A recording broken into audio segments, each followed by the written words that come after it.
Ndio maana mtu asikiza utakachokisema ndio kinafanywa kazi. Sasa maarifa sasa umeyaweka ndani, au sasa maarifa uliyokuwa nayo ni ya mtu aliyekufa. Ndio maana mpaka leo mtu hajafanikiwa, yaani kila kipambana hajafanikiwa. Kumbe ndani yake kuna bibi yake yuko ndani ndio anafanywa kazi. Sema kwa damu Yesu, kila bibi yangu aliyoko ndani ondoka, toka hapa, ondoka kwa jina la Yesu. Kwenye miguu yangu, kwenye mikono yangu, kwenye macho yangu, kwenye uso wangu, leo nakutimua, leo nakutimua kwa damu na kondoo. Leo nakutimua, uwe babu, uwe bibi, uwe shangazi, uwe mjomba, uwe mtu yote. Leo nakutimua kwa damu na kondoo, kwa damu na kondoo. Wewe leo ndani yangu, wewe leo ndani yangu, nakutimua. Nataka kuambia Mungu, unaweza ukaona mtu yuko hapa, sio wewe. Sio bibi yake uko ndani, babu yake uko ndani, shemeji uko ndani, wale hapo wengine sasa wamekufa. Hapo wale wako. Kwa sasa hata akisema nataka nifanikiwe jambo fulani, anapata matatizo kwa sababu yule mtu aliyeko ndani hahusiani na vile unavyotaka. Yaani unataka kujenga nyumba, aliyeko ndani hataki nyumba. Wataka nyumba, unataka nifanye jambo langu hili. Unasema unalipanga vizuri, linatokea tukio ambalo hata vile vitu unavisahau. Kwa sababu gani? Aliyoko ndani hahusiani na vile vitu. Majeshi. Sema kwa jina la Yesu. Humu ndani.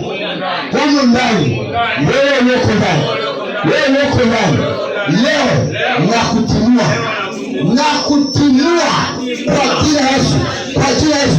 Unayeumiza kichwa changu, ufahamu wangu, akili zangu, mawazo yangu, leo nakukimbiza kwa jina la Yesu. Halafu sasa nikupe siri.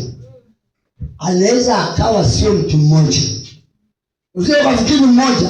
Nitakuonyesha jamaa alikuwa na watu 2000. Wao kwa mtu.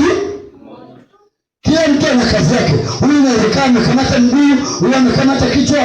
Ndio maana mtu anataka akasema bwana hali niliyokuwa nayo na hali mbaya.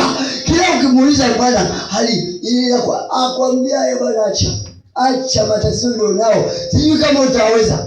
Kwa sababu gani? Mle ndani kuna watu wako wengi. Huyu ameshika mguu, huyu amekwetea hasara, huyu amekamata kwenye uchumi, huyu amekamata kwenye magonjwa. Yaani wanashambulia ndani wako. Kama sisimizi, wamekaa kama sisimizi. Huyu anapita hivi, unapita hivi. Unakutana mtu amevurugwa. Usione mtu amevurugwa. Majeshi. Usije kukutana na mtu akasema isi. Anaongea mwenyewe kwa sababu ndani amezidiwa. Sema kuzidiwa. Ukiona mtu amezidiwa, huko ndani kuna watu ni wengi. Wanapishana kwa chumba. Wanapita chumba hiki, wanapita chumba hiki. Wanapita chumba cha mkono, wanapita chumba cha mguu. Wanapita kwa macho, wanapita kwa ubongo. Wanapita. Wako kwa bwana, wewe umetokea chumba kipi? Mimi niko kwenye mkono. Wewe kwenye mguu. Wewe akucha, mimi niko kwenye kucha. Wewe alikuwa kwenye nywele huko, ilikuwa ni wewe umetoka wapi rafiki yangu? Tumekutana hapa kwa hii nyumba. Hii nyumba nzuri sana, hii nyumba imepangwa. Ukiona mtu ana matatizo makubwa, ana hatima kubwa. Ukiona mtu ana matatizo mengi, yaani ukiona mtu ana machanga, mara ana janga hili, mara hili, unajua amebeba shehena. Sasa yale mapepo, wale watu sio mapepo, sio tunatoka kwa mapepo, ni watu wako ndani wanatembea ndani. Kwa hiyo mwingine amechukua mguu alipeleka kusini, wanagombana kwamba huyu amato akisha sija akafanikiwa. Maana akifanikiwa atatuacha. Watu hakikishe wewe kamata mguu, wewe kamata kichwa. Mimi niko kwa tumbo hapa, natembea hapa kwa tumbo. Nitakuwa mlinzi hapa kwa tumbo. Ndio maana wewe pigana tu useme nataka kitu fulani. Hicho kubwa ufuatilie. Utakapokifuatilia ndio utakutana maadui. Ila kama umekaa tu, Mungu ni mwema, Mungu atanionekania, hawafanyi kazi. Anza kufuata. Kama unataka kiwanja, anza kufuatia kiwanja, uone utakapokutana nao. Kama unataka gari, fuata gari. Kama unataka nyumba, unaanza kujenga, anza kujenga kwanza. Ndio utaelewa hapo, ndio utaelewa kwamba watu wapo ama hawapo.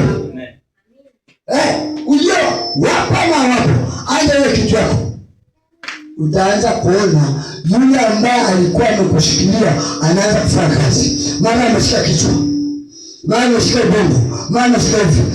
Utashangaa inakuwa kwaje haya mambo. Au hii nyumba niache? Au biashara niache? Itakuwa tatizo ni biashara. Umeona? Unaenda sema tatizo nini? Hii biashara sio tatizo biashara. Kuna watu wako ndani wanakupigia mahesabu kwamba huyu jamaa ameshaanza ile safari. Sasa tufanyeje? Wewe kamata mguu, wewe kamata kichwa, wewe kamata macho, wewe funga. Funga, anafunga. Akishafunga utashangaa. Mwana tokeza chozi. Wale wako vizuri. Lakini leo tutawapasua wote. Tutawatoa kwenye hizo nyumba kwa jina tena kwa jina Yesu. Ondoka kwenye nyumba. Leo ndo hatima yako. Leo unakufa. Kama utaondoka, leo unafariki.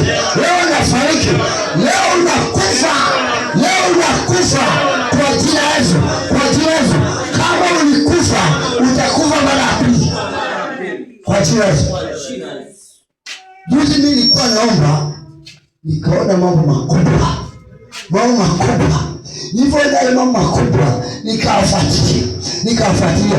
Ila sasa ukiamka asubuhi, hata ile sukari unakuwa huna. Ila umefaje? Ukiamka bwana, hivi na kwaje ile vita yote tani kote. Kumbe sasa kwenye ulimwengu wa roho yale majitu yamekamata. Akasema tuhakikishe hapati ile sukari, hapati alitafunio, tuangalie atakubali kwamba aliona. Nikaambia mimi niliona, na hata mkatema sukari, maana sukari zaidi. Mimi sukari zaidi. Mimi kwa mbele sukari zina mpango nayo. Vitu vingine hapa, mimi naangalia vitu zangu vile nilivyoona na vifuata kwa jina